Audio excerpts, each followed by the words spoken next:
Good morning everyone, आप सभी लोगों का स्वागत है। आज 18 अप्रैल है, तो हिंदी न्यूज़पेपर एनालिसिस में हम लोग देखेंगे प्रीलिम्स, मेंस, इंटरव्यू और कौन कौन से न्यूज़ को कवर किया गया है।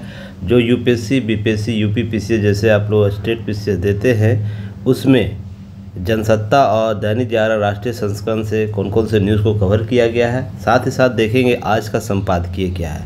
यह हमारा 248वां क्लास है, 248वां एपिसोड है। तो हमसे लगातार बने रहिएगा। हम लोग जनसत्ता और दैनिक जागरण न्यूज़पेपर एनालिसिस पर लगातार न्यूज़ कवर कर रहे हैं।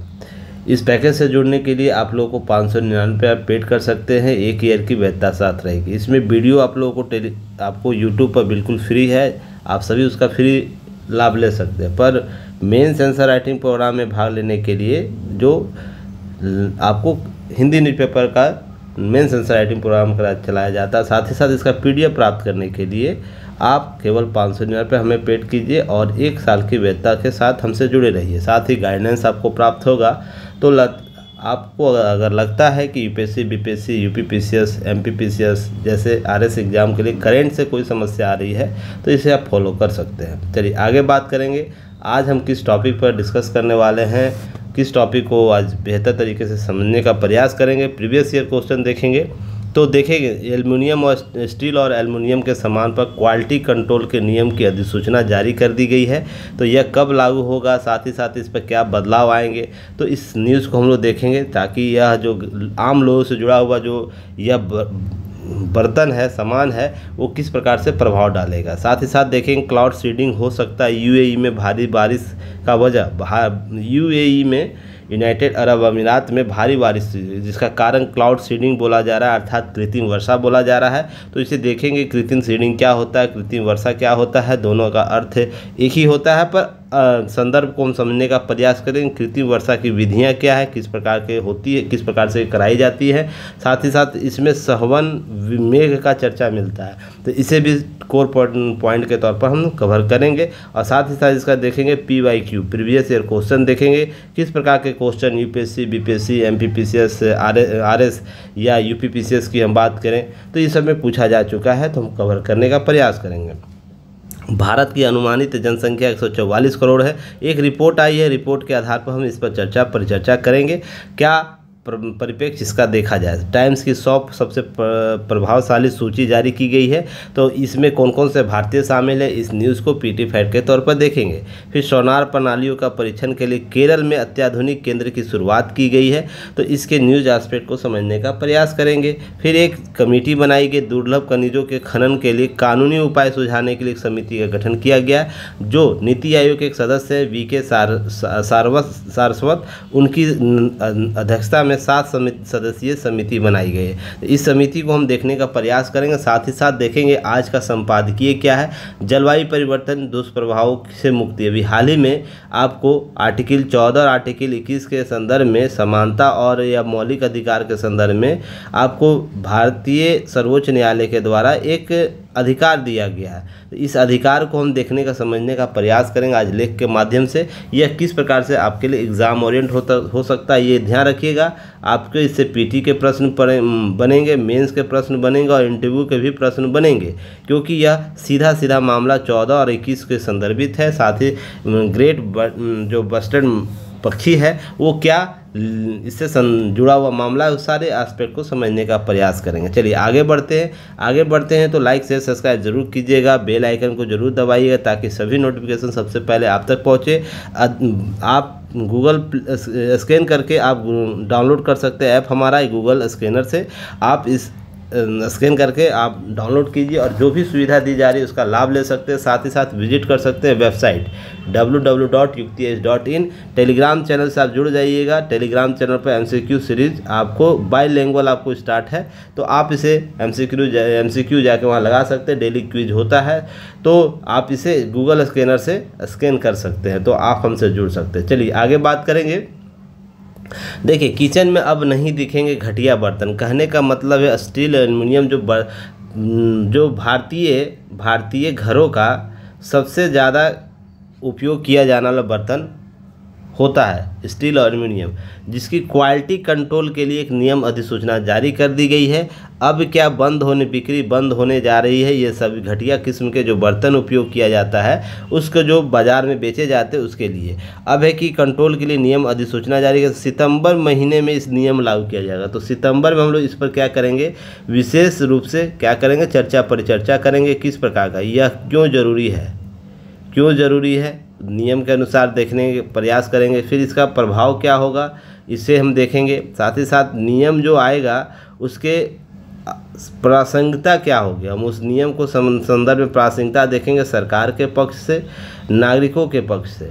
रीज़न उसके पीछे ना, जब बड़े एस्पेक्ट पर किसी चीज़ का प्रभाव पड़ता है ना नियम कानून से, उससे प्रश्न जरूर पूछे जाएंगे। प्रश्न किस रूप से होंगे, प्रश्न पीटी में प्रश्न पूछे जा सकते हैं, मेंस में प्रश्न आपको किस प्रकार से पूछे जाएंगे, इसके क्वालिटी कंट्रोल से संबंधित नियमों को, तो कौन कौन से नियम, किस प्रकार के नियम आएंगे उस पर हम बात करेंगे। फिलहाल हमको क्या जानकारी रखनी है कि घरेलू किस्म के स्टेनलेस स्टील जो बर्तन बनाने वाले छोटे उद्यमियों का कारोबार बढ़ेगा। किसी प्रकार के क्वालिटी कंट्रोल नहीं होने के बड़े पैमाने पर स्टेनलेस स्टील के बर्तन चीन से आयात हो रहे हैं। तो आयात हो रहे तो घरेलू स्तर की घटिया माल जो बनाने वाले शिकायत मिल रही थी। ये सब परिचर्चा हम लोग देखेंगे। छोटे मैन्युफैक्चर उससे प्रतिस्पर्धा नहीं कर पाते थे चीन से जो आयात घटिया माल का आता था। इस वजह से स्टेनलेस स्टील के बर्तन बनाने वाले गुजरात के 30 से 35% छोटे उद्यम अपने उत्पादन बंद कर दिए। तो यह आंकड़ा बहुत ही चिंतित करने वाला था। साथ ही साथ हम देखते हैं इसके बाद चीन में निर्मित कंपनियां भारतीय मानक ब्यूरो के क्वालिटी कंट्रोल सर्टिफिकेट भी लेना होगा। अब अगर भेजा जाएगा तो ये सब नियम बनाए जाएंगे, नियम आएगा। अब कि इन पर लागू होगा यह नियम किन बर्तनों पर, तो स्टेनलेस स्टील होगा, सिंक होगा, सैनिटरी कैंस होगा, टीन, प्लेट, पेय पदार्थ में इस्तेमाल करने वाले एल्युमिनियम कैंस में क्वालिटी कंट्रोल के नियम लागू किए जाएंगे। किचन में इस्तेमाल होने वाले रोस्टर, टोस्टर जैसे विभिन्न प्रकार के उपकरण। तो आने वाले समय में हम लोग कब देखेंगे, यह जो अधिसूचना सितंबर में आएगा तो उसके अधिसूचना को हम लोग ध्यान से देखेंगे। फिलहाल आपको ध्यान रखना है क्या कि स्टेनलेस स्टील पर क्वालिटी कंट्रोल अधिसूचना जारी की गई है। तो आपको आने वाले समय में से कुछ प्रश्न जरूर बनेंगे। चलिए आगे हम देखेंगे। अब यह बहुत ही महत्वपूर्ण है क्लाउड सीडिंग, क्योंकि जैसे जैसे जलवायु परिवर्तन हो रहा है तो क्या हो रहा है कि जो प्राकृतिक चक्र है वो क्या हो रहा है, बदलाव आ रहा है, उसमें बदलाव आ रहा है। अति उष्मा के कारण या उष्ण स्थिति के कारण क्या हो रहा है, समय के साथ आपको वर्षा नहीं हो रहा है। बहुत जगह सूक्ष्म वर्षा हो जा रहा है, बहुत जगह आप देखते हैं अर्ध सूक्ष्म वर्षा देखने को मिल रहा है। तो यह क्या हो रहा है कि प्राकृतिक रूप से क्या हो रहा है, दोनों बदलाव के कारण जो वर्षा के कारक है वो बदलाव आए हैं। तो जहाँ भारी वर्षा होती थी वहाँ क्या हो रहा है, मध्यम वर्षा हो रहा है। और जहाँ मध्यम वर्षा हुआ करता तो वहाँ कम वर्षा हो रहा है, और जहाँ कम वर्षा होता है वहाँ न के बराबर वर्षा हो रही है। यही तकनीक अपनी है, जलवायु परिवर्तन के बदलाव के कारण हो रहा है। तो इन सभी स्थितियों में वर्षा एक महत्वपूर्ण कारक होता है प्राकृतिक चक्र को निर्मित करने के लिए, ताकि प्राकृतिक अपना पुनः चक्रण कर सके और जो भी प्रकृति में जीव जंतु है उसका भरण पोषण हो सके। अगर जल नहीं होगा तो जीवन कैसे होगा। इसी तकनीक को देखिए, जहाँ पर इस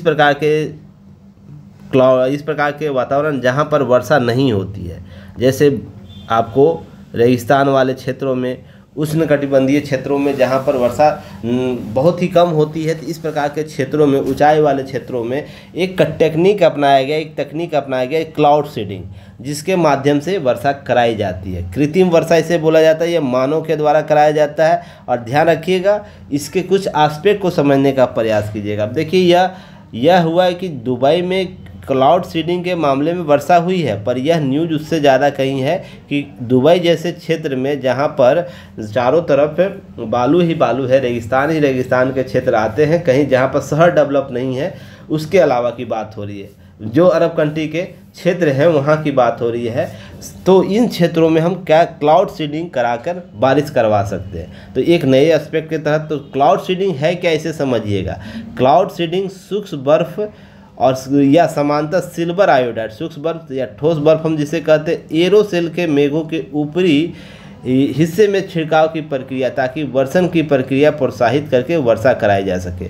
सिल्वर आयोडाइड होता है, उसके एरोसेल के मेघों में के ऊपर यह छोड़ा जाता है। क्लाउड सीडिंग क्या होता है, छोटे कणों को बड़ी बारिश की बूंदों में बदलने के लिए रसायनों का साथ मेघों का छिड़काव करने का विमानों का उपयोग किया जाता है। देखिए ध्यान रखिएगा, यह मेघ होता है, मेघ ऐसे ऐसे बादल ऐसे ऐसे उड़ते रहते हैं, पर यह संघनन इसका बेहतर नहीं हो पाता, जिसके कारण इसमें छोटे छोटे जो बूंद है वो बड़ी मात्रा में नहीं बनता, जिसके कारण बारिश नहीं हो पाता है, क्योंकि इसमें नमी का कमी होता है। नमी नहीं होने के कारण उस क्षेत्र में बारिश नहीं हो पाता। नमी अधिक होगा तो यह क्या होता है, छोटे छोटे बूंद का जो पानी के बूंदे हैं वो बड़े बड़े बूंदों में होगा। यह संघनन जब इसका होगा एक जगह होगा तो वही बारिश के बूंदों के तौर पर नीचे गिरता है। तो यही प्रक्रिया को कराया जाता है कि बादल में जो छोटे छोटे महीन बूंदे हैं उसको संघनित करवा दिया जाए, किसके, सूक्ष्म बर्फ में सिल्वर आयोडाइड के माध्यम से। ध्यान रखिएगा, क्लाउड सीडिंग के लिए सिल्वर आयोडाइड या ठोस कार्बन डाइऑक्साइड आपको ड्राई आइस को विमानों का उपयोग किया जाता है, जो क्या करता है, छोटे छोटे बूंदों को इकट्ठा करके अपने चारों तरफ बड़ी बूंद बना देता है। वही बड़ी बूंद अधिक जब संघनन हो जाता है तो बारिश बादलों से छूटते हुए नीचे बारिश के तौर पर गिरती है। विमान सिल्वर आयोडाइड के 2 बर्नर जनरेटर लगे होते हैं, जिसमें सिल्वर आयोडाइड के घोल उच्च दाब पर हाई प्रेशर के साथ भरा जाता है। हाई प्रेशर के साथ भरा जाता है ताकि हम जब छिड़काव करें व्यापक क्षेत्र के तौर पर हम इसे कर पाएँ। अब ध्यान रखिए, कृत्रिम वर्षा, इस प्रक्रिया में बादल के छोटे छोटे कण हवा में नमी सोखते हैं और संघनन से उसका द्रव्यमान बढ़ जाता है, इससे जल भारी बूंदें बनकर बरसने लगती। यही ध्यान रखिएगा, 3-4 चीज़ें याद रखिएगा। ठोस आपको जो कण है उसको बनाने के लिए नमी की आवश्यकता होगी, संघनन की आवश्यकता प्रक्रिया अपनाई जाएगी, जिसमें आपको ध्यान रखिएगा सिल्वर आयोडाइड की आवश्यकता पड़ती है। अब इसके अतिरिक्त क्लाउड सीडिंग का उपयोग वर्षा में वृद्धि करने के लिए, ओलावृष्टि के नुकसान को कम करने के लिए, कोहरा हटाने के लिए, तात्कालिक रूप से वायु प्रदूषण को कम करने के लिए किया जाता है। तो आपसे प्रयोग पूछा जा सकता है पीटी में, आपको पीटी फैक्ट में प्रश्न रहेंगे जिसमें आपको क्लाउड सीडिंग या कृत्रिम वर्षा के लाभों के बारे में लिखा। तो 1, 2, 3 कथन करके ABCD आपको करा के यह दे दिया जाएगा। तो आपको कथन केवल 1 चुनना होगा, केवल 2 चुनना होगा, केवल 3 चुनना होगा। इस तरीके से आप क्वेश्चन बनाया जा सकता है, ध्यान रखिए। इसके साथ ही वर्षाधारी परियोजना कर्नाटक में चलाया गया, कर्नाटक के बेंगलुरु में 22 अगस्त 2017 को कर्नाटक सरकार ने बेंगलुरु में कृत्रिम वर्षा के लिए वर्षाधारी परियोजना आरंभ किया है। तो ध्यान रखिएगा, ऐसा नहीं कि भारत में इसके प्रयोग नहीं हुए, भारत में भी प्रयोग इसके सफल रहे हैं। तो इस प्रकार से देखते हैं, अभी दिल्ली में भी आपको कृत्रिम वर्षा की बात की, जब भी वायु प्रदूषण वहाँ बढ़ जाता है तो कृत्रिम वर्षा कराकर आपको वायु प्रदूषण को कम करने का प्रयास किया जाए, ताकि धूल कण जो वायुमंडल में घूम रहे हैं, विचलित हो रहे हैं, उसको कृत्रिम वर्षा करा के शुद्ध किया जाए, नीचे गिराया जाए। इस प्रक्रिया को समझिएगा। आगे हम बात करेंगे क्लाउड सीडिंग की विधियाँ क्या है। स्टैटिक्स क्लाउड सीडिंग होता है। इस विधि में बर्फ के नाभिक जैसे सिल्वर आयोडाइड को सूक्ष्म बर्फ में ठंडे मेघों में प्रविष्ट कराना होता है, जिसमें सुपर कूलिंग तरल जल बूंद बन जाता है, सुपर कूलिंग का स्टेटस ले लेता है और उसके बाद बारिश कराता है। बर्फ के नाभिक में बर्फ के क्रिस्टल, बर्फ के टुकड़ों निर्माण की गति दे सकते हैं। पहले तरल बूंदों के रूप में लेते हैं, फिर वर्षा के रूप में गिर जाते हैं, अर्थात कुल संघनन की प्रक्रिया यहाँ पर तीव्र कराई जाती है। अब डायनेसिस्ट क्लाउड सीडिंग, इसका अर्थ यह होता है ऊर्ध्वाधर वायु धाराओं को बढ़ावा देकर वर्षा को प्रेषित करता है। जब ऊर्ध्वाधर आपको हवाएं चलती हैं तो आपको बादल का निर्माण होता है। तो यह इसका भी प्रक्रिया अपनाया जाए। इस प्रक्रिया में स्टैटिक्स क्लाउड सीडिंग की तुलना में अधिक जटिल माना जाता है, क्योंकि यह ठीक से काम करने वाली घटनाओं के अनुक्रम पर निर्भर करता है। जब पवनें चलेंगे सही तरीके से अपने मार्ग का अनुसरण करेंगे तो ही जाके यह प्रक्रिया अपनाई जा सकेगी। तो यह कठिन जटिल प्रक्रिया मानी जाती है, पर यह भी क्लाउड सीडिंग की विधियों में ही आता है। अब ध्यान रखें, हाइड्रोस्कोपिक क्लाउड सीडिंग अर्थात इस विधि में उष्ण मेघों के आधार में फ्लेयर्स अर्थात विस्फोटकों के माध्यम से जो हाइग्रोस्कोपिक जो पदार्थ है उसके बारीक कणों में जैसे नमक को छिड़काव करके कराना होता है, अर्थात जो कण छोटे छोटे हैं उसको क्लाउडिंग करा के ब्रस्ट कराया जाता है, जिसके माध्यम से संघनन नाभिक के रूप में कार्य करते हैं और मेघ के बिंदुओं की संख्या आकार में बड़ा हो जाता है, जिससे मेघों के परिवर्तनशीलता में स्थिरता को बढ़ावा मिलता है, जिसके बाद बारिश होता है। कुल मिलाकर यह है कि क्लाउड सीडिंग के 3 विधियाँ हैं जिसमें आपको याद रखनी है। क्लियर है? चलिए आगे बात करते हैं। अब है कि संवहन मेघ। अभी मेघ की चर्चा हुई है तो संवहन मेघ ध्यान रखिएगा, वह मेघ होते हैं तब बनते हैं जब गर्म आर्द्र वायु शीत वायु के माध्यम से वायुमंडल के ऊपर उठती है, अर्थात गर्म और आर्द्र जो वायु है, जो एयर है, वो शीत वायु के माध्यम से वायुमंडल में ऊपर उठते हैं, अर्थात यह नीचे का शीत वायु है वो गर्म और आर्द्र को ऊपर ले जाएगा, जिसके माध्यम से यह गर्म जो वायु है, एयर है, आसपास की वायु की तुलना में कम संघनन होती है, इसलिए ऊपर उठती है। इस प्रक्रिया को संवहन कहते हैं। देखते होंगे आप, बार बार पूछता होगा प्रश्न में, समुद्री तट में अगर मान लीजिए घर है या समुद्री तट है तो रात के समय कौन सा धारा चलेगा और दिन में भूमि के तरफ से सागर की तरफ कौन सी धारा बढ़ेगा। कमेंट सेक्शन में आप लोग बताइएगा, ये बार बार प्रश्न आपसे पूछा गया है। कि ठंड जो बारिश में कह रहा हूँ कि रात के समय समुद्र के तरफ से कौन सी धारा चलती है, वायु कौन सा चलता है, और दिन में भूमि से समुद्र की ओर कौन सी वायु चलती है, तो आपको यही गर्म और ठंड वायु का वहाँ परिणाम देखने को मिलता है। अब संवहन मेघों में संचयी मेघों के रूप में भी जाना जाता है, कपास गेंदों के ढेर की तरह दिखते हैं, तो यह वे संवहन मेघ कहलाते हैं। अब संवहन मेघ जो है आपको 2 प्रकार से होते हैं, जैसे क्लाउड जो मेघ, आपको ध्यान रखिएगा, एक कपासी मेघ कम्बुलेंस और एक कपासी पछाव मेघ आपको ध्यान रखिएगा, कपासी मेघ और कपासी पछाव मेघ 2 प्रकार के आपको मेघ पाए जाते हैं जिससे बारिश होती है।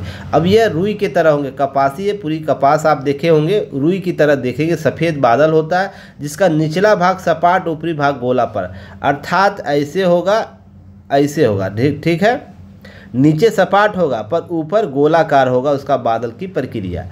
और यह जब आमतौर पर ऊपर उठती है तो गर्म हवा की धाराओं में बहती है, अक्सर धूप वाले दिनों में देखे जाते हैं। देखते होंगे आप, जब यह धूप खिली होती है उसमें चमकीले बारिश के तौर पर कपास की तरह यह चमकते हैं, उसको आप कपासी मेघ कहिएगा। कपासी मेघ कपासी वर्षा मेघ बन जाती है और आमतौर पर गर्जना के साथ करती है, गर्जन इसमें होते हैं। क्लियर है? इसके साथ साथ कपासी पछाव मेघ अत्यधिक ऊंचाई पर स्थित मेघ के छोटे सफ़ेद और रुई जैसी मेघ टुकड़ों के रूप में दिखाई जाती है। इससे ऊपर का जो होगा वो कपासी पछाव मेघ कहलाता है। इसके पैटर्न का अक्सर अनियमित तथा छत्ते के जैसा होता है, यह भी उसी प्रकार से दिखेगा पर यह क्या होता है, उससे ऊपर होगा। क्लियर है? आगे हम बात करते हैं। देखिए PYQ आ चुका है, BPSC, UPSC, UPPCS, MPPCS, RS, BSSC, UPPCS 2 बार रिपीट हो गया, यहाँ UPSSC होगा, UPSSC है ना, इसमें प्रश्न पूछा है, ध्यान रखिएगा। कृत्रिम वर्षा बादलों के किसके छिड़काव से सीडिंग द्वारा की जाती है? Silver iodide, potassium nitrate, copper sulphate, silver nitrate. तो देखिए इसका सही उत्तर क्या होगा, सिल्वर आयोडाइड होगा, इसी को प्रयोग किया जाता है और ये सभी जगह एग्जाम में पूछे जा चुके हैं 1 लाइनर क्वेश्चन में। क्लियर है? अगर हम बात करें यूपीएससी के 2019 में इससे प्रश्न क्या पछाव मेघ से प्रश्न पूछा गया था कि निम्नलिखित में से किसके संदर्भ में कुछ वैज्ञानिक पछाव मेघ विरलन तकनीक समताप मंडल में सल्फेट वायु विलय अंतःक्षेपण के उपयोग का सुझाव देती है। अब ध्यान रखिएगा, इस प्रकार के प्रश्न आपसे पूछे जाते हैं मेंस में, पीटी में, यूपीएससी के पीटी में। तो थोड़ा सा आपको क्या करना है, थोड़ा सा पछाव मेघ के बारे में जानकारी रखनी है। जैसे कुछ क्षेत्रों में कृत्रिम वर्षा कराने के लिए, तो कृत्रिम वर्षा इससे होती है, नहीं होगी। अब ध्यान रखिएगा, उष्णकटिबंधीय चक्रवातों के बारंबारता तीव्रता को कम करने के लिए, पृथ्वी सौर पर्वणों को प्रतिकूल प्रभाव कम करने के लिए, भूमंडलीय तापन को कम करने के लिए। तो यह कथन क्या होगा, सुझाव देते हैं, उपयोग करने का सुझाव देते हैं। तो याद रखिएगा यह सही उत्तर इसका डी होगा, इसका सही उत्तर। अब है कि कृत्रिम वर्षा कराने के लिए क्या है, हमको मेघ की आवश्यकता, न कि विशेष प्रकार की मेघ की आवश्यकता है, यह किसी भी मेघ में यह हो जाएगी। इसलिए इसका उपयुक्त उत्तर उपयुक्त उत्तर क्या होगा? भूमंडलीय तापन को कम करने के लिए आपको भी यह प्रयोग किया जाता है। जहाँ गर्म ज़्यादा हो गया है वहाँ बारिश कराने की आवश्यकता होती है। देखिए, उपयुक्त उत्तर चुनना है, ना कि मान लीजिए ये ऑप्शन में नहीं रहता तो ये भी ऑप्शन सही हो सकता था।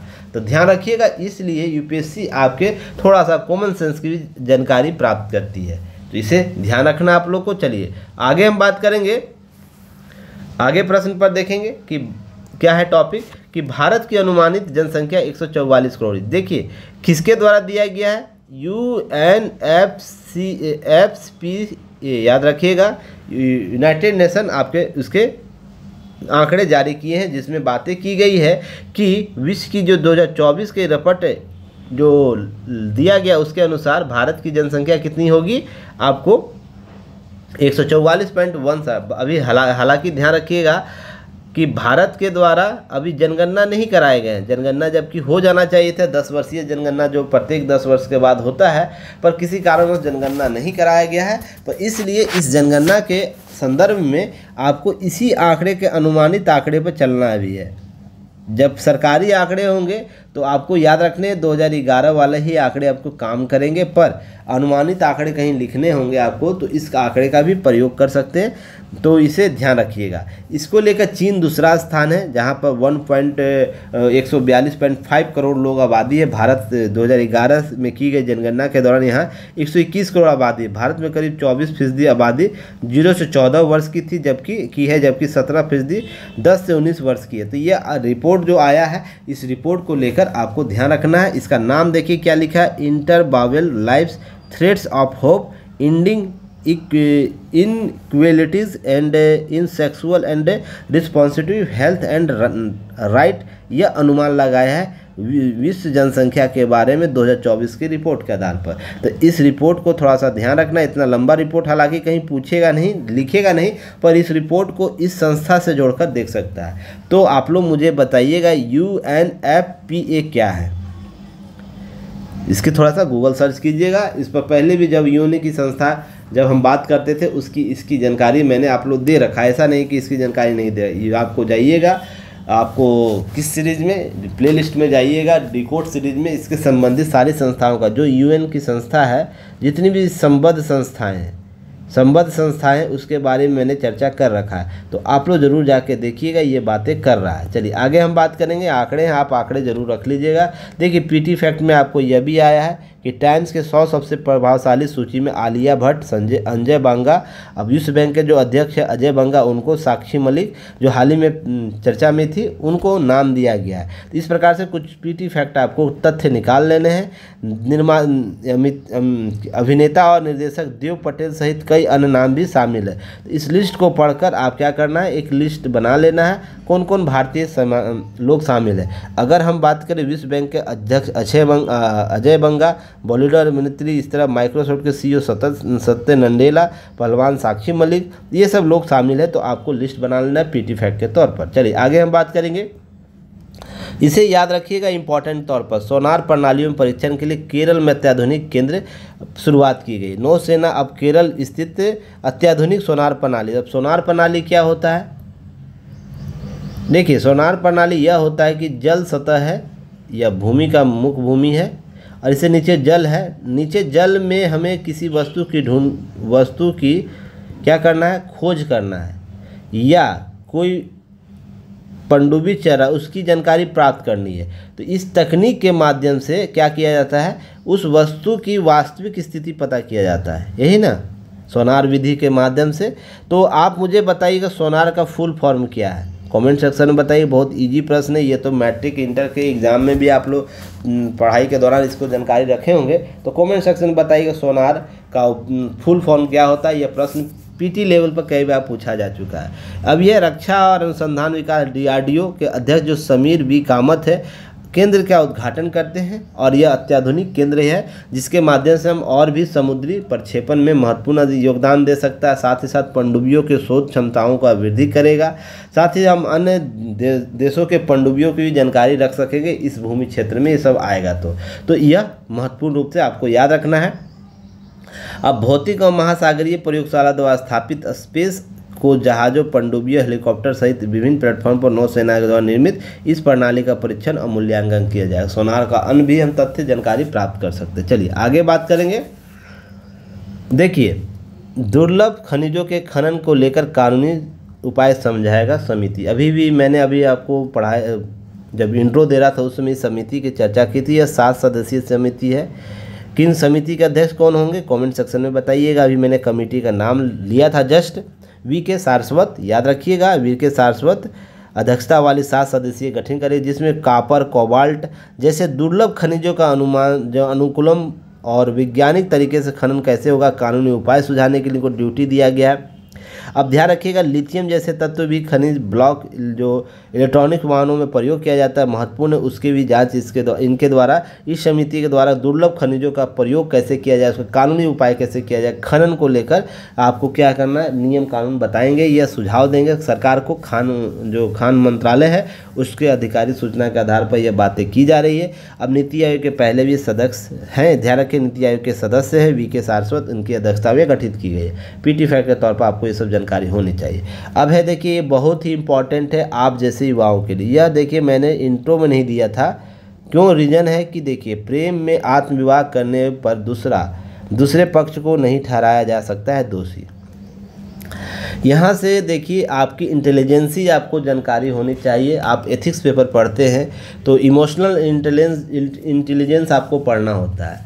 तो ध्यान रखिएगा, आपको जो भी है, लड़का हो या लड़की, ठीक है ना, दोनों को मैं सख्त हिदायत दे रहा हूँ, जब तक आप सफल नहीं हो जाते हैं इस प्रकार के दुष्चक्र में मत फंसिएगा।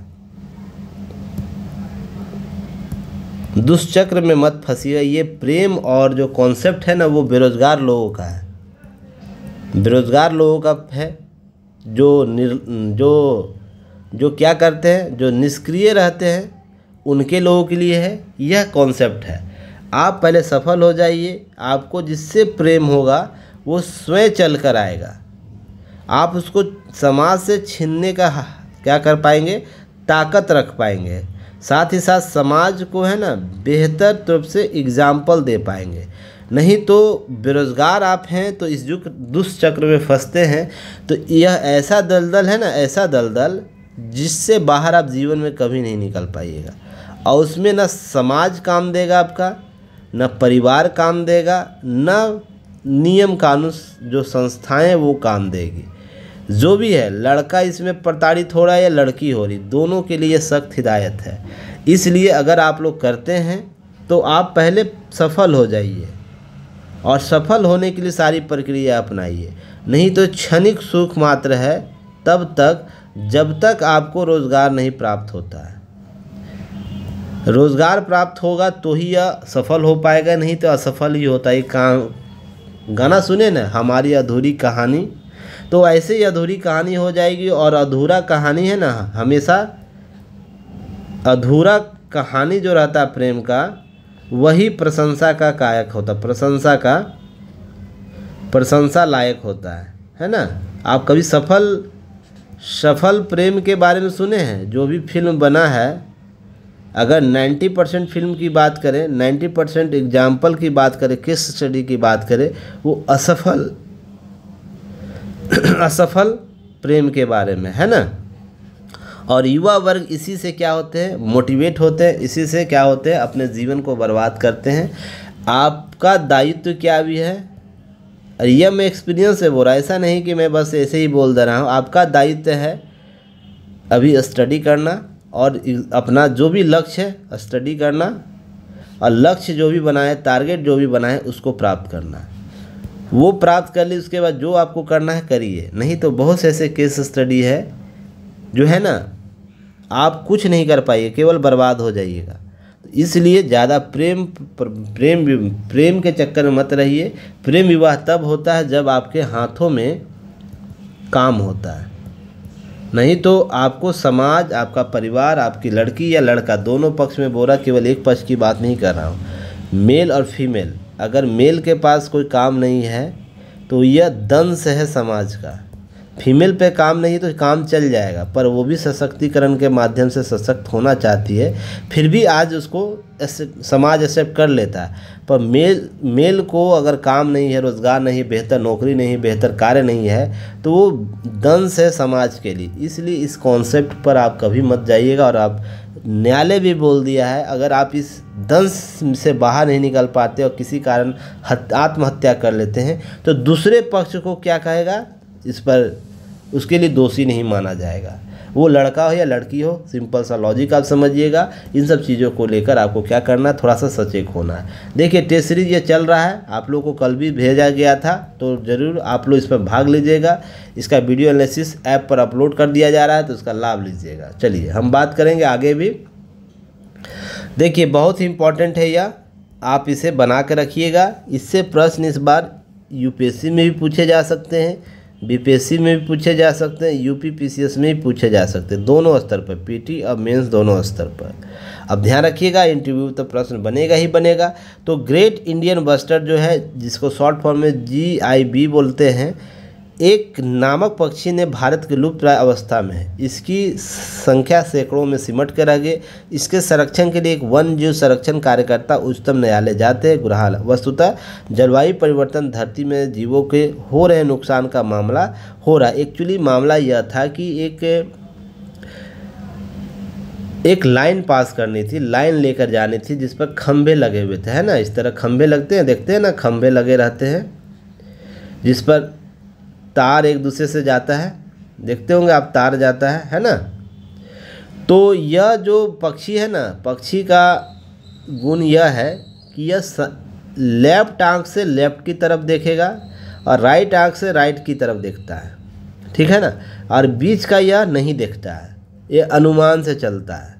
ध्यान रखिएगा, केवल लेफ्ट की आंख लेफ्ट की तरफ देखेगा, राइट आंख राइट की तरफ देखता है इसका, जिसके वजह से यह कम ऊंचाई पर यह उड़ता है, अधिक ऊंचाई पर नहीं उड़ता है। इसलिए कम ऊंचाई पर यह होता है, जिससे यह पक्षी है ना बार बार इस पैनल में टकरा जाता है, जिसके कारण इसकी मृत्यु हो जा रही थी। जिसको यह, और साथ ही साथ यह राजस्थान का राष्ट्रीय पक्षी है, ध्यान रखिएगा। तो जलवायु जो आपको ध्यान रखिएगा, जो पर्यावरणविद है उनका यह केस आता है। उससे पहले सरकार को भी नोटिस दिया, तो सरकार ने क्या बोला कि आप अंडर ले जाइए, नीचे से ले जाइए, ज़मीन के नीचे से, ज़मीन है यह, उसके नीचे से लाइन को ले जाइए। तो इसके लिए जो बिजली विभाग है वो उसने क्या कहा कि अपनी अपनी दो पक्ष रखे, पक्ष में और विपक्ष में बातें रखी कि क्या नुकसान होगा, क्या फ़ायदा होगा, अंडर लाइन हम लेके जाएंगे। तो इसी विवाद को क्या किया जाता है, सुप्रीम कोर्ट में लेकर आया जाता है, जिसमें सुप्रीम कोर्ट ने आर्टिकल 14 और 21 के मामले को बताया आप लोग को। तो ध्यान रखिएगा, अंडर आप लोग को जानकारी होनी चाहिए। तो ध्यान रखिएगा, लेख में भी बातें की गई। M.K. रंजीत बनाम भारत संघवाद 2023, याद रखिएगा इसका नाम। अनुच्छेद 14 और 21 के तहत जलवायु परिवर्तन में प्रतिकूल प्रभाव से मुक्त होने का अधिकार दिया गया, जिसमें अब आर्टिकल 21 में और भी एक शब्द जुड़ गया है। जैसे आर्टिकल 21 में बहुत से पहले बातें की निजता का शब्द दिया गया, संयम का अधिकार दिया गया, बेहतर जीवन यापन करने का अधिकार दिया गया, ये सब मामले आपको जोड़े गए हैं। तो इस तरीके से ध्यान रखिए, स्वच्छ पेयजल का आपको दिया गया। तो चलिए कमेंट सेक्शन में बताइएगा आर्टिकल 21 के तहत कौन कौन से अधिकार प्राप्त हुए हैं, न्यायालय के द्वारा दिए गए हैं, जिसे मैं आप लोगों को बताया था, आधुनिक न्याय बताता हूँ, नाम देता हूँ ना, इसे आप लोग बताइएगा। चलिए इसी के तहत ध्यान रखिए, सर्वोच्च न्यायालय ने इस मामले में यह जो अधिकार दिया उससे वस्तुतः जलवायु परिवर्तन में पृथ्वी के जलवायु पैटर्न दीर्घकालिक बदलाव के रूप में समझा जा सकता है, जिसमें बढ़ते तापमान, चरम मौसम घटनाएं शामिल है, बड़े पैमाने पर जीवाश्म ईंधनों के जलाने, वनों की कटाई जैसे मानवीय गतिविधियों से प्रेरित है। तो जलवायु परिवर्तन के लिए जो अधिकार दिया गया उसके दुष्प्रभाव हम पर पड़ रहे हैं, तो सरकार को हम क्या कर पाएंगे, अब है ना प्रश्न चिन्ह कर पाएंगे, न्यायालय में हम PIL कर पाएंगे इससे जुड़े सभी मामलों में।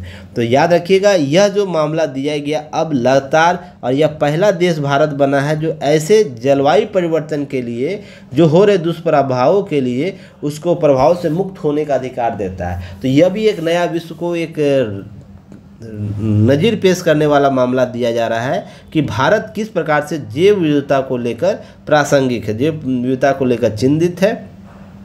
तो यह ध्यान रखिएगा, इसके संदर्भ में आपको जलवायु परिवर्तन, जैव विविधता, कृषि, जल संसाधन, मानव कल्याण के लिए खतरे पैदा करता है, इस जैसे मामले उभर कर सामने। इस कारण मानव जाति एक अस्थायी भविष्य के लिए तत्काल कार्रवाई समान प्रयास आवश्यक है। देखिए मैं यही कल बात आप लोग को बताया था जलवायु परिवर्तन के एक मुद्दे पर कि 200 वर्षों तक भारत के विश्व अगर वर्तमान में सतत विकास के कॉन्सेप्ट को लागू नहीं करता, जो 2000 कब तक चला गया, 36 वर्ष बढ़ गया है ना, आप लोग को जो आंकड़े दिए गए थे 36 वर्ष लेट हो जाएगा, तो जलवायु परिवर्तन सतत विकास को हम बेहतर नहीं करेंगे तो अगले 200 वर्षों में विश्व में मानव अस्तित्व के लिए खतरा हो जाए। देखिए मैं वही बात कर रहा था, तत्काल कार्रवाई का, समान प्रयासों का आवश्यक है, तो अस्थायी भविष्य के लिए ही आवश्यक है। तो मैं जो बातें बोलता हूँ ऐसे ही थोड़ी बोल देता हूँ, उसके लिए बहुत से कॉन्सेप्ट डेवलप हुए हैं। तो इस संदर्भ को समझिए कि न्यायालय जब इस बात को बोल रहा है तो मैं जो बात बोल रहा हूँ गलत बात बोल रहा था, बस हाँ समझने और समझाने का तरीका अलग हो सकता है, पर वो तथ्य सामने आ रहे हैं, आने वाले समय में आपको नज़र आएंगे। अगर ये सब शब्द अगर आप एग्ज़ाम हॉल में लिख देते हैं ना, तो एग्जामिनर जब आपकी कॉपी चेक करेगा तो सबसे बेस्ट कॉपी आपकी मानी जाएगी, क्योंकि आप है ना वर्तमान के साथ भविष्य की कल्पना भी साथ में दर्शा रहे हैं जलवायु परिवर्तन जैसे मुद्दे पर, क्योंकि ये धारणा आपको विकसित हो रही है। चलिए आगे बात करेंगे। इसके अतिरिक्त हम बात करें तो सुप्रीम कोर्ट ने कहा कि जलवायु परिवर्तन के प्रतिकूल प्रभाव के विरुद्ध अधिकार, पर्यावरण का अधिकार एक सिक्के के दो पहलू है, अर्थात विरुद्ध जो अधिकार दिए गए हैं, प्रतिकूल प्रभाव के विरुद्ध अधिकार और स्वच्छ पर्यावरण का अधिकार जो हमें पहले से प्राप्त है, तो ध्यान रखिएगा एक सिक्के के दो पहलू। यह ग्रेट इंडियन बस्टर्ड जो GIBA की घटती हुई संख्या अन्य प्रजातियों पर मंडराते खतरे के संदर्भ में भी होना चाहिए, ये चीज़ें समझाने के प्रयास की गई।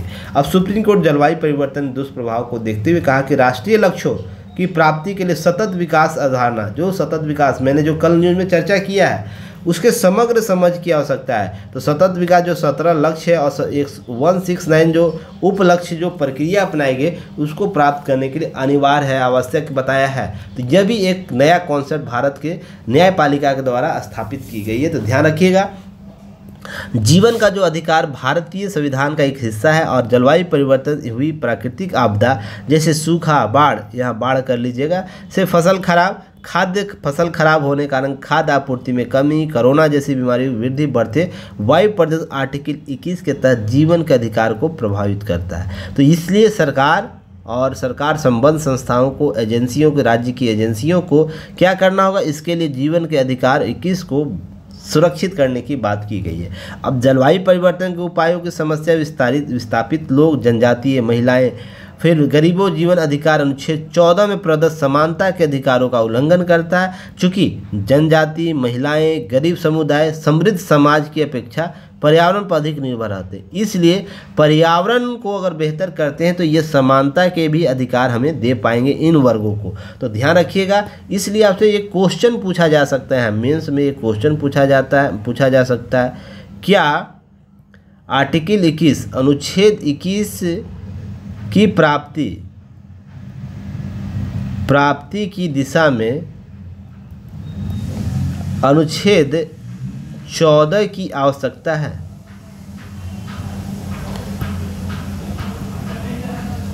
अपनी राय स्पष्ट करें। राय, चलिए इसका क्वेश्चन आप लोग आज शाम 7 PM तक लिख के भेज दीजिएगा। और देखिए आप लोगों को क्वेश्चन मेंस के भी दिए जाते हैं क्लास में, तो प्रयास उस क्वेश्चन को भी आप लोग कर सकते हैं। ऐसा नहीं कि नया क्वेश्चन दूँ तो ही आप लोग आंसर लिख के भेजिएगा। आप लोग एक्टिव मोड में रहिए। जो भी क्वेश्चन मेंस के दिए जाते हैं, 4-5 क्वेश्चन कल दिए गए, तो उसमें से एक क्वेश्चन का आप लिख के भेजिए, जो पसंद आए क्वेश्चन को, जो आप उसके समझ में विकसित है, आपका थॉट विकसित है, थॉट क्लियर है, आप लिख के भेज सकते हैं। तो इस क्वेश्चन को आप लोग लिख के 7 PM तक भेज दीजिए। क्लियर हो गया? तो प्रश्न है क्या अनुच्छेद 21 की प्राप्ति की दिशा में अनुच्छेद 21 की आवश्यकता है? अपनी राय स्पष्ट करें। ठीक है ना? तो इस प्रश्न को देखिएगा, प्रश्न पूछा जा सकता है इस संदर्भ में। अगर हम बात करें आर्टिकल 21 की बात करें तो ध्यान रखें, जीवन और व्यक्तिगत स्वतंत्रता अधिकार मान्यता देती है, जबकि अनुच्छेद 14 इंगित करता है कि सभी व्यक्तियों की कानून के समक्ष समानता, कानून का समान संरक्षण प्राप्त हो। आर्टिकल 21 और 14 क्या कहता है, इसके संदर्भ में बातें की गई है। अब भारत में जलवायु परिवर्तन इससे जुड़ी चिंताओं से संबंधित कोई एकल व्यापक कानून नहीं है। इसलिए भारत के मुख्य न्यायाधीश DY चंद्रचूड़ की अध्यक्षता वाले 3 न्यायाधीश की पीठ GI ग्रेट इंडियन बस्टर्ड जो है पक्षी है उसके निवास स्थान के खोने से बचाए जाने की याचिका सुनवाई के दौरान जलवायु परिवर्तन की अनिश्चितता से प्रभावित स्वच्छ पर्यावरण के बिना जीवन के अधिकार को पूरी तरह से साकार नहीं सकती है, इसलिए इसके प्रावधान को लागू किया है। अब संविधान आर्टिकल 48 यह प्रावधान करता है कि राज्य पर्यावरण, जंगल, वन्य जीव रक्षा उसमें सुधार करने के लिए प्रयास रहेंगे। तो ध्यान रखिएगा, आपसे प्रश्न जब यह पूछेगा इस मामले में तो आर्टिकल भी आपसे पूछा जा सकता है, कौन कौन से आर्टिकल प्रभावित हो रहे हैं। तो आर्टिकल आप ऐसा नहीं कि केवल आर्टिकल 14 और 21 को ही बोल दीजिएगा, 48A भी है, क्योंकि राज्य के नीति निर्देशक तत्वों में ऐसी बातें की गई है। अब है बातें होती है कि सामाजिक और आर्थिक लाभ, सौर ऊर्जा के उत्पादन में वृद्धि करना हमारे लिए विकल्प नहीं है परंतु आवश्यकता बन गई, इसलिए हम सामाजिक आर्थिक लाभ के बढ़ती हुई आबादी कार्यक्षमता के लिए आगामी 2 दशकों में वैश्विक ऊर्जा खपत का 25% तक हिस्सेदारी भारत में हो सकती है। तो ये सब बातें इसके साथ की गई है। ध्यान रखिए, गैर जीवाश्म ईंधन भारत में प्रीयता, ये सब स्वच्छ ऊर्जा की बात लगातार बढ़ रही है, इसलिए जरूरी है पर्यावरणीय चिंता को दूर करते हुए बल्कि ढेर सारी सामाजिक आर्थिक लाभ भी मिले, इसलिए सभी समग्र रूप से जुड़े हुए। ध्यान रखिएगा, अगर हम बेहतर जीवन जीना चाहते हैं, बेहतर जीवन जीना चाहते हैं, जीवन देना चाहते हैं, सेवा की आपूर्ति करना चाहते हैं, तो इसमें क्या क्या आना चाहिए। ध्यान रखिएगा, सभी मुद्दे आने चाहिए। जैसे आपको स्वच्छ ऊर्जा आनी चाहिए, स्वच्छ ऊर्जा प्राप्त होगा तो हमें क्या होगा, बेहतर हम जीवन जी सकते हैं। सेवा की आपूर्ति समग्र हो, सतत हो, सतत हो। सेवा आपूर्ति क्या हो, सेवा आपूर्ति किसी भी प्रकार की सेवा आपूर्ति सतत और समग्र हो, तो इससे भी क्या होगा, हम बेहतर जीवन जी सकते हैं। फिर उसके बाद जीवन के अधिकार, जीवन के जो अधिकार के मौलिक रूप है, अधिकार के मौलिक रूप, उससे भी हमें प्राप्त करना होगा ताकि हम बेहतर जीवन जी सके। साथ ही साथ हम वैश्विक स्तर प्लस राष्ट्रीय स्तर पर कोई कार्य और जवाबदेही ले रहे हैं, कार्य जवाबदेही, तो उसके लिए भी हमें बेहतर जीवन प्राप्त होगा अगर हम इस प्रकार से काम कर रहे हैं। साथ ही साथ हम अगर समृद्धि की बात करें, सामाजिक और आर्थिक समृद्धि की बात करेंगे, आर्थिक समृद्धि की बात करेंगे, ध्यान रखिए समृद्धि की बात करेंगे, तो यह क्या होगा, इससे भी बेहतर जीवन होगा। कुल मिलाकर सभी जब हम बेहतर प्रयास करेंगे तो उसका एंड ऑफ पॉइंट कहाँ पहुँचेगा, बेहतर जीवन के लिए। और बेहतर जीवन सभी के लिए होता है, ना कि केवल मनुष्य के लिए होता है, वो पशु पक्षियों के लिए भी होता है, पशु पक्षियों के लिए भी होगा, जीव जंतुओं के लिए भी होगा और प्लस मानव के लिए भी होगा। तो यह बेहतर जीवन किसके लिए, सभी जो प्रकृति में सभी वासों के लिए है। तो इस प्रकार के कॉन्सेप्ट अब देखिएगा, इस फैसले के बाद वैश्विक स्तर पर चीज़ें बदलाव आएंगी। अगर हम बात करें 2000 वर्ष के ग्रेट इंडियन बस्टर्ड की बात करें तो ध्यान रखिएगा, GBI बचाने के लिए सभी बिजली तारों को भूमिगत करने का आदेश 2021 में दिया गया था। भारत संघ ने अपील की कि कई कठोर दिशा निर्देश के नवीन ऊर्जा स्रोतों को निवेश की मुश्किलें हो जाएंगे, जिसके कारण हमें यह प्रयास ऊपर से ही करना होगा, एक्स्ट्रा खर्च होगी सॉरी। इस चीज़ को समझिएगा, तो भारत संघ ये सब चीज़ें चल रही थी, इसी में आपको MC मेहता बनाम कमलनाथ मामले 1996 में सुप्रीम कोर्ट ने सार्वजनिक विश्वास सिद्धांत प्रतिपादित किया था। तो आपसे प्रश्न कभी पूछा जा सकता है, सार्वजनिक विश्वास सिद्धांत, मैं बार बार आप लोग को यह कॉन्सेप्ट देता हूँ ना, सामूहिक दायित्व की, सामूहिक विश्वास की, तो यह देखिए इस मामले में आया था जहाँ पर प्रतिपादित किया गया था कि कहा गया कि प्राकृतिक संसाधन जैसे जंगल, नदी किसी भी निजी उपयोग के लिए काम नहीं लाए जाएंगे। तो यह निजी नहीं, सार्वजनिक उपयोग के लिए लाए जा सकते हैं पर निजी उपयोग के लिए नहीं हो सकते। तो सार्वजनिक विश्वास सिद्धांत यह कहता है, MC मेहता बनाम कमलनाथ मामले में 1996 में, वेलोर नागरिक कल्याण मंच बनाम भारत संघ मामले 2016 में सुप्रीम कोर्ट आर्टिकल 32 के तहत, ध्यान रखिएगा, एक इतिहास सिद्धांत देती है जिसमें प्रिकॉशनरी प्रिंसिपल, जो प्रिंसिपल है, जो एहतियात है, हम जो प्रिक्योर करते हैं या जिसमें हम संरक्षण करते हैं, प्रदूषण फैलाने वाला भुगतान करेगा, अर्थात जो प्रदूषण फैलाएगा वही भुगतान करेगा।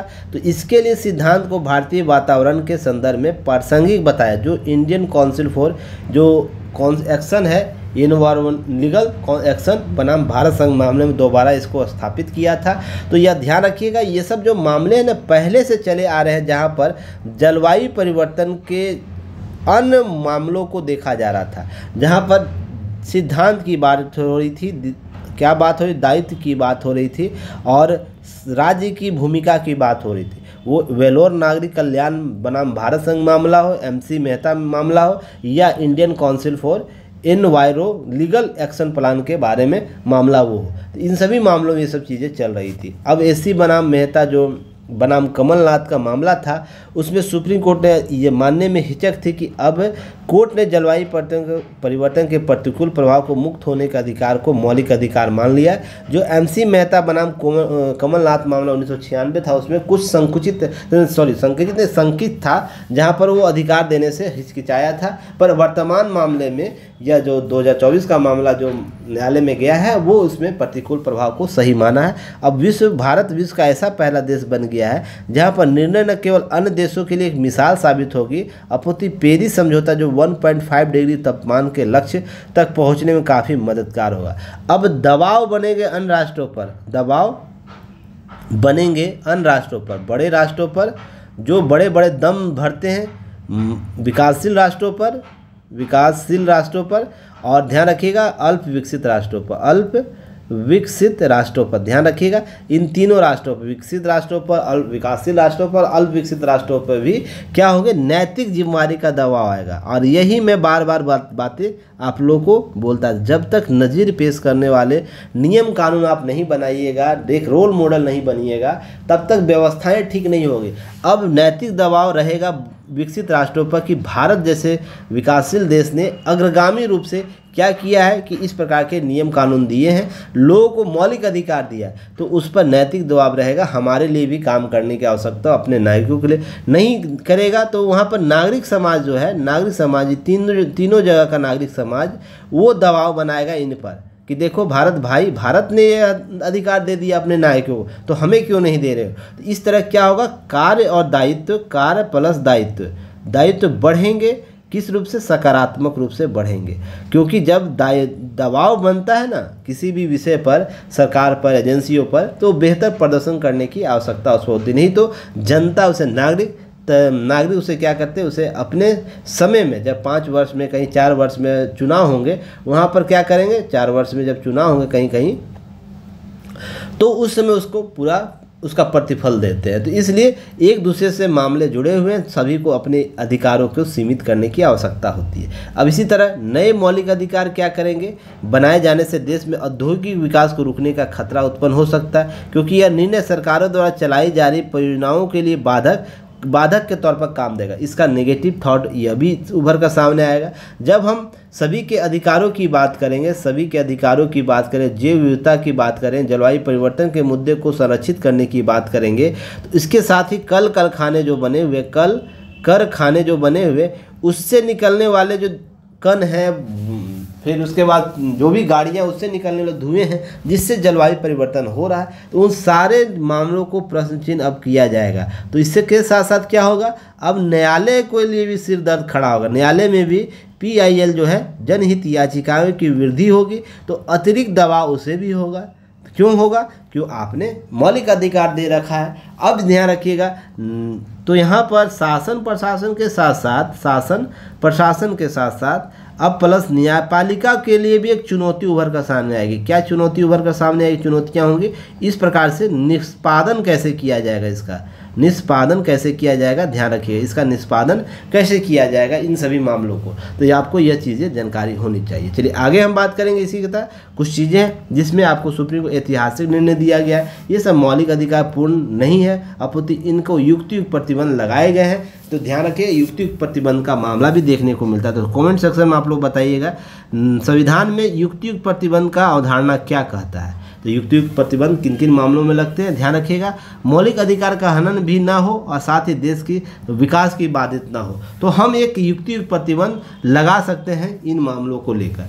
सुप्रीम कोर्ट ने यह निर्णय पर्यावरण सुरक्षा हेतु निश्चय ही मील का पत्थर साबित होगा।